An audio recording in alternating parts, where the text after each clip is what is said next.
Good morning, Delaware. I hope it's a beautiful morning for you here in Delaware. It's a great morning for us here at the beautiful studios in beautiful downtown WDLR land.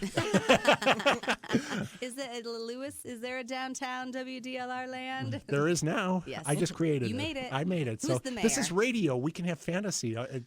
So you find it right there at 1 WDLR Plaza. That's where it's creator. located. I think it's got to be Fantasy Bob mind. Allen because he was the one who came up with slobberknocker. Oh, I love that word. He came up with it 2 weeks ago for the Penn State game, and I've been using it ever since. I just love that word. Bob Anyway, Allen, mayor that of other voice you Delaware. just heard is Nicole Fowles. Good morning, Nicole. Good morning. We have Mark Bingaman on the board today, which is unusual, but it's great to see you, Mark. Hey, what's going on? Usually I just talk to you on the phone before the show, but it's great to see you in person. Up close and personal. So, and our guest today is Cindi Bardash from the Orange Branch Library. Good morning, Cindi. Good morning, George. And We are going Nicole. to be talking about the Veterans Project that we have going at Orange. That is just I just love this project. So I can't wait to talk about it. With Veterans Day coming up, the timing couldn't be better. So anyway, we'll start as we usually do with what we're reading and or listening to. Hey, Nicole, you still working on the Audies? Books. Yes.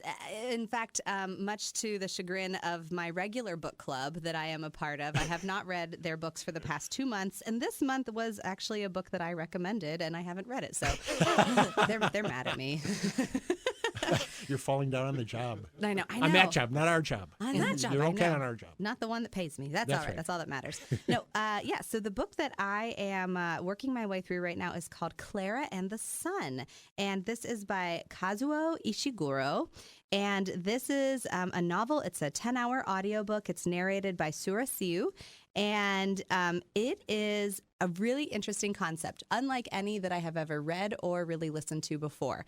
Where we are is kind of like a near distant future, one that you can kind of envision. We're in the Americas, and there are artificially intelligent robots who are your friends, and they walk and talk, and they emote, and they are very, very intelligent, of course, as they're meant to be. And you can go and you can buy one, and they're called AF, Artificial Friends. And so everybody has an AF.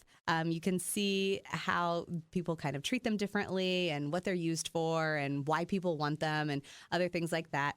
And the book is written from the perspective of Klara, an AF.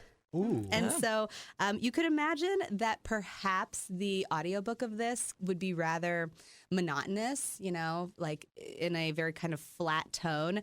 But instead, the audiobook narrator takes a really good interpretation of it, makes her almost kind of childlike. It still is a little monotone because she is an artificial intelligence, but you see the entire world through her eyes. And the things that she doesn't understand, you kind of go on that journey with her of figuring out what they are, even though it could be really obvious, But she doesn't understand, like, the sun. We all have a general concept of what the sun is. But to her, the sun is very important because she's solar charged. And so her warmth and her being and her ability to function comes from the sun. So the sun almost becomes this, like, godlike kind of enigma to her. And so the sun is giving and the sun takes away. And the sun, is very important to her. So we meet Klara when she's in the store, and a manager of the store, who she just calls manager. Manager has given her requirements. You stand and you act pretty and you smile, but you don't look at someone unless they've spoken to you directly. And so she's doing very well. She's very observant. She observes far more than her other AF friends.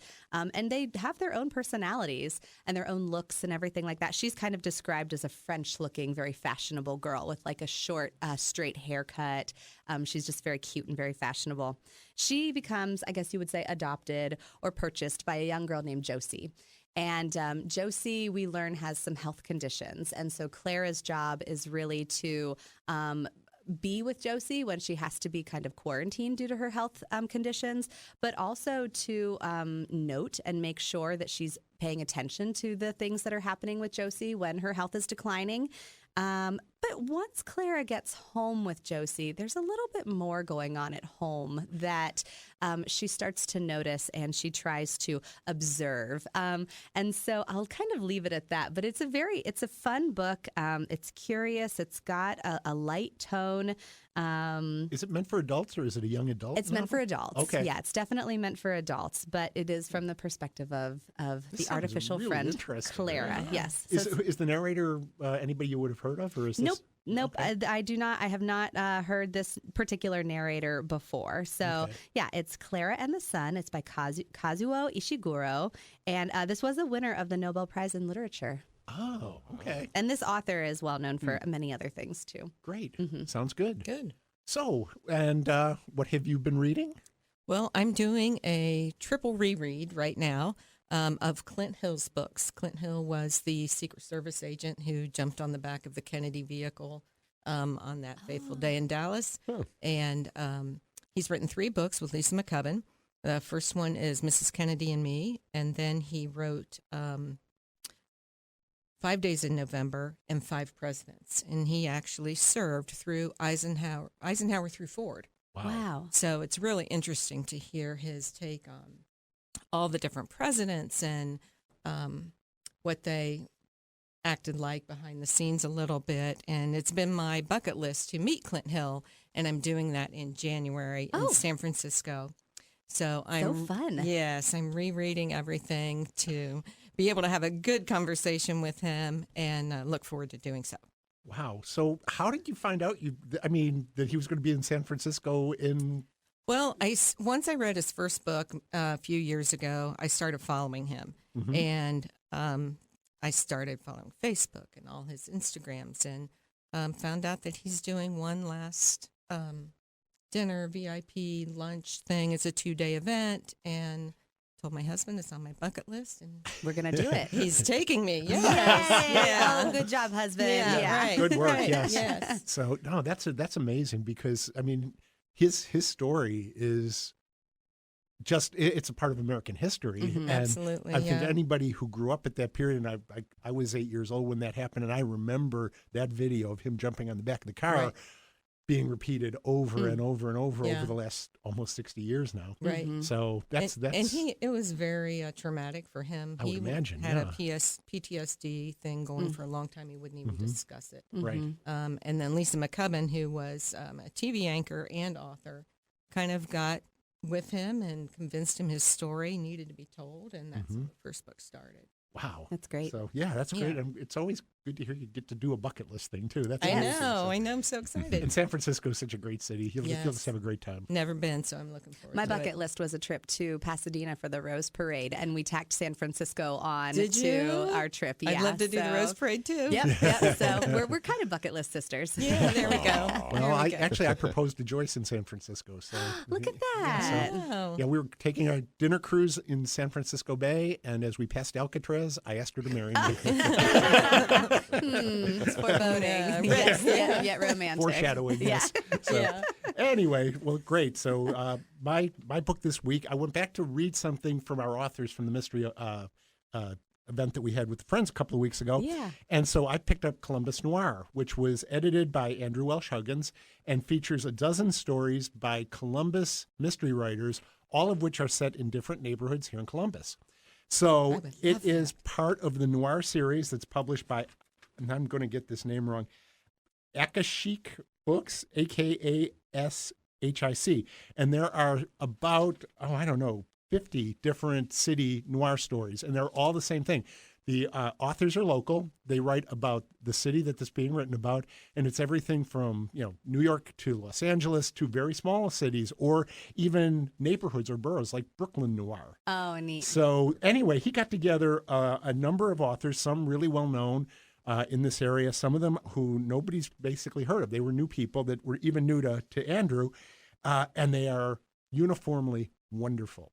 And each one, like I said, is set in a different neighborhood. So you've got a story by Robin Yoakum that's set in Victorian Village. Nice. You've got great. one by Kristen, I again, Lepionka, and I know I'm pronouncing that wrong, Lepionka, who Andrew Welsh Huggins specifically mentioned as being a terrific writer, somebody you should discover. She wrote one set in Old Town East that is, it's amazing. And these stories, it's noir, so they are dark stories. These are not happily ever after stories. So the one that Kristen wrote, Gun People, is about a couple that have bought an old house in Old Town East. They're trying to rehab it. It's not going well. They bring in a contractor, and bad things happen. So that's all I'm going to say. But it's only like 12 pages, and it's a gut puncher. Andrew Welsh Huggins wrote one called Going Places that's set in the Ohio State House. Now that's his beat because he writes for the for the AP in. About what goes on in the State House. So he's this one is kind of similar to the novel he just finished with his character Andy Hayes, but it's still it has its own flair to it and a very interesting twist at the end that you really don't expect. It's very well written. Robin Yoakum has, like I said, the story set in Victorian Village, and you can imagine some of the other neighborhoods that are used, the Short North, OSU. Julia Keller, who used to write for the Dispatch, she was, I think, their music and theater critic, and now writes, or at least did when I lived there, for the Chicago Tribune, wrote her story that's based at OSU, All That Burns the Mind. It's a great title. There's one that's set in Union Cemetery. So a perfect place for a noir story, right? So again, this book is called Columbus Noir. It was published last year. It's available at all of our libraries, and it'll be available at the Delaware Library when I return this copy later today. That's so great. it's well worth your time. It's a great introduction to some really good authors that you may want to follow up with their other books after you've read the short stories that they've written. So again, good work, Andrew Welsh Huggins, and thank you for producing this book. So we are going to take a break here. We will come back after the break to talk with Cindi Bardash about the Veterans Project that we're doing at the Orange Branch Library. So whatever you do, stay tuned. Welcome back to Off the Shelf. We are here with Cindi Bardash from the Orange Branch Library, who has just kicked off an amazing project to make sure that we don't forget some people who are incredibly important to our community. Talk a little bit about the Veterans Project, Cindi. First, tell us what it is, and then tell us how you got interested in it. Well, what it is kind of a database with photos that you can link to off of our website of all Delaware County veterans. So we can see people from the Civil War all the way to current and acting members of the military and know about the people in our community who've served. That is simply amazing. And I'm just delighted that the library is taking the lead in this. So how did you get interested in doing this? Well, I thank you for letting me go to the Ohio Library Council convention. I took a class there, and shout out to Doug Stout from the Licking County Library. He has a program like this. Okay. And he's been my mentor all through the time till I was up and running, and taught me a lot about where to look for things and how to find them. And I'm looking forward to more and more information coming in from people as they hear about it, so we can let everybody read about our veterans. I was That's at awesome. a Powell Chamber event the other morning, and the one of the people there was telling me that she had like her father's information, and I was telling her about this project. She said, "I got to know more about it," and I said, talk to Cindi at the Orange Branch. She'll give you all the information, or go to delawarelibrary.org/veterans. So the easiest way to find it would be delawarelibrary.org. Click on our little services bar, and under services, it is Delaware County Veteran History. You can do like /services/veterans, or you can just search for it. There's a couple different ways. Great. And it's going to be highlighted on our homepage in the coming days. We've got an email blast going out about it. Yeah. Yes, I'm so excited. So what sort of information have you collected already? Well, I started with cemetery records and went from there, and then just started searching military sites that keep records of the various wars, of the various branches of service, and compiled them together. Started with just a simple spreadsheet, and now I've gone to folders of people and folders and folders of people. And I'm looking more for veterans who are still around that we can talk to and hear their stories. So I'm hoping that this will bring some of those guys around, or gals, and we did a display this month for Veterans Day in the branch that has 3 window case displays, and 2 of them are based on our staff's family who are veterans, and the other one is current veterans who come in the library and patronize us, and so we decided to highlight them. The best story about this was a little a young girl gave me a picture and story of her grandfather, and I put it in a frame and put it in the display case. And 2 days later, here comes Grandpa in his walker to see his information. And he just stood there and stared at his little picture in there, and then asked to meet me, and he thanked me, and it just made my day. Oh, I would right. imagine. Yes. So, Yeah. yeah, wow. And I'm wondering how many other people feel that way, that would like to reminisce, would like people to know what they did. So I'm hoping this will let them do that. Well, you said going all the way back to the Civil War. What kind of records? I mean, is this from like cemetery records and things like that we have, or from You books can- we have about Delaware veterans? Or Cemetery records. You can find information on Ancestry. Mandy at the PAL branch is doing a special program on Civil War veterans Right. from PAL. in fact, I think that's this coming Monday. Monday. Yeah, That's Monday right. the 8th. Yeah. Yeah. So she's got a lot of information. And I originally tapped into Orange Township because that's where the library is. And it just kind of grew and spread. And I didn't want to isolate it to just those people. So I just started getting information from Mandy now for PAL. So I hope we have a lot of Liberty Township information by the time our branch opens there. And it's just going to be a continuing project. I'm so excited. So, can people contribute information that they have at home? Like, say I have letters from my dad. Now, my dad was in the U.S. Army during the Korean War, but he was stationed in Germany, fortunately. But I don't have anything except one picture of him in uniform. And he wasn't from Delaware anyway, so it doesn't, Yeah. I'm not Right, real. right, but right. if I did have stuff to contribute, could I? Absolutely. How Love would to I have do it. that? You can either scan or take your own photo and email it to me, cbardash@delawarelibrary.org, or bring it into the library. I'll scan it right there for you and return it to you immediately. If you'd like to put something on display, we have a schedule for our display cases, and I'd love to keep adding things to that. So the more the merrier, and the more information. If it is only one picture, that's great. Sometimes all I have is a picture of a draft card Wow. or a tombstone. So whatever people can contribute. I think that's one of those really interesting pieces. When you go to the website, the place on our website, there's a really long form there that you can fill out as much or as little as you want to Right. about someone you know who is or was a veteran, someone, if you are a veteran and you want to fill it out about yourself, you can just fill that out as much as you want. We've got the follow-up, so you can send Cindi the pictures of the things that you have. Then that creates a record, which then goes into that searchable database, and they Right. just work hand in hand. So it's really like if you want to search and learn more, or if you want to be a part of it and add your own story, Great. they Absolutely. go either Yeah. way. We've just got so many amazing veteran resources, and I We think this do. is a great way to really localize it. Yeah. Yeah, this really brings the story home.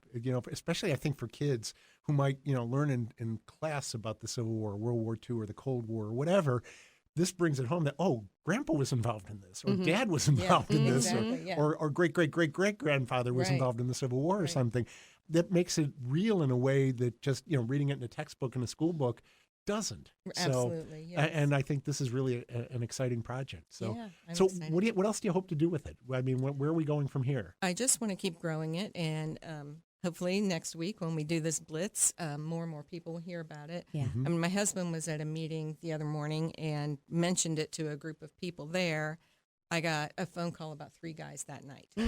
So I'm not sure if it's just going to explode or if it'll come in little by little, but I just want to have as much information there for the community as we can, and let them know about the people who you can be born here, lived here, raised here, died here, anything to do with Delaware County. We'd love to have your information. And this is not just the Delaware County Library District space. I mean, if you're from Sunbury or Galena, Absolutely. you're still welcome to participate in this project. It's the whole county. That's great. That's really good. Yeah.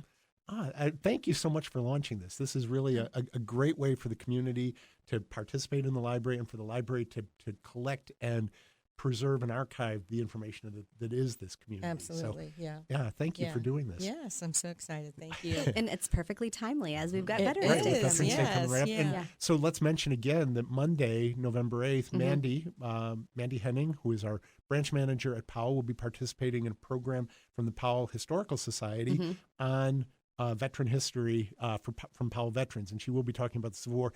Mandy, if you didn't hear last week's show, Mandy is an absolute maven about the Civil War. She is. Collects so much information and is just a fanatic. She and I did the same tour at Gettysburg a couple of years ago.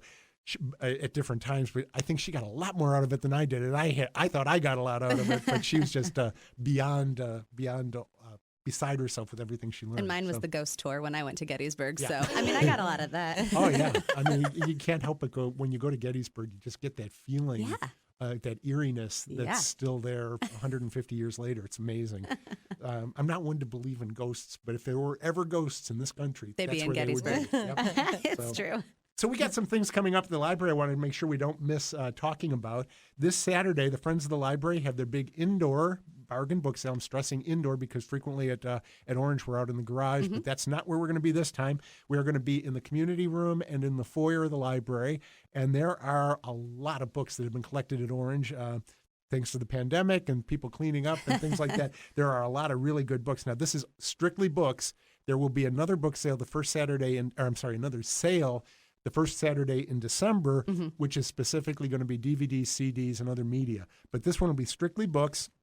So bring your green bag, or you can buy one there, and you'll be able to take advantage of a whole lot of good material that's available there. And then Monday, also at Orange, we start the senior showcase. Yeah, I'm really excited about that. So to talk a little bit about what we're going to have there. The senior showcase is a project that we work on with Willowbrook Communities and the Arts Castle, and we have seniors from Delaware County and contiguous counties, ages 55 and older, who create original art. They submit it. It is a juried showcase. We kick that off with a gala in August, and it's been on display in the Arts Castle. And then we take the winners from that display, and we take them on the road. So they have just been on the road at the Willowbrook Communities, and now they're going to live at the Orange Branch from Monday the 8th through about the end of November. So come by and see the beautiful art. They are so beautiful. The winners. I'm so excited. Also, tonight our bookmobile is going to be at First Friday. Oh, that's great. It's the pet walk, so we're going to have doggy treats. So if you bring your pet down, even if you're not enrolled in the pet walk, we'll give you a treat. Well, we'll make you sit up. Yeah. Anyway, there is something really important we need to talk about, and that is the front of the Delaware Library this week is going to be closed, the front door, while we do some renovations on the walk there, and we add an through-the-wall book return so that we can take out those ugly old metal book returns that have been sitting in front of the library for 30 years. Goodbye. Yes, goodbye, finally. So we'll be using the door that, as you look at the front of the library, if you go to the right, there's a door that comes into our meeting room. We'll be using that as the entrance to the library starting on Monday, the 8th, and going through that whole week. They're actually going to start working in their Sunday. So if you see some construction things going on Sunday, don't call the police. They're supposed to be there. They know what they're doing. And so, but please, I know it's inconvenient for a while, but there is handicapped access. You can still get in there through, if you're in a wheelchair or whatever, but we will be using that side door. And we'll be using that side door for everything, including the Delaware County Genealogical Society, which is doing a program in the meeting room, even though we're kind of screwed up with the door. But this will be after hours. This is the Delaware County Genealogical Society presenting a program called Labor-Saving Kitchen Devices of the 1800s. They're going to have actual devices there. I just think this is so cool. It's going to be great. It's John Lambert. He's going to be sharing some of his large collection of items such as apple roasters or apple peelers and coffee roasters and other labor-saving devices that just made life so easy for women of the 1800s. Sure.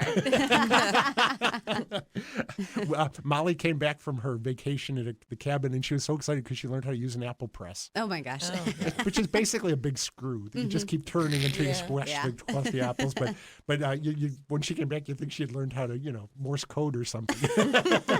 So, but yeah, we've got some good things. Don't forget that we still have our story times going on inside. The Orange Story Time is still at Chiller North. The Polaris, the Powell is at the Powell Municipal Building. Ostrander's still at Ostrander, and the Delaware one is at Willis. Yes. So make sure you attend those. And again, Cindi, thank you so much for the Veterans Project. We are so excited to be part of this and to have you leading it. Thank you. Thank you, George. I'm looking forward to keeping it going. Great. Nicole, as always, a pleasure. Always a pleasure. Happy, Mark, it was great to Veterans have Day. you behind the board, and we will see you in the stacks.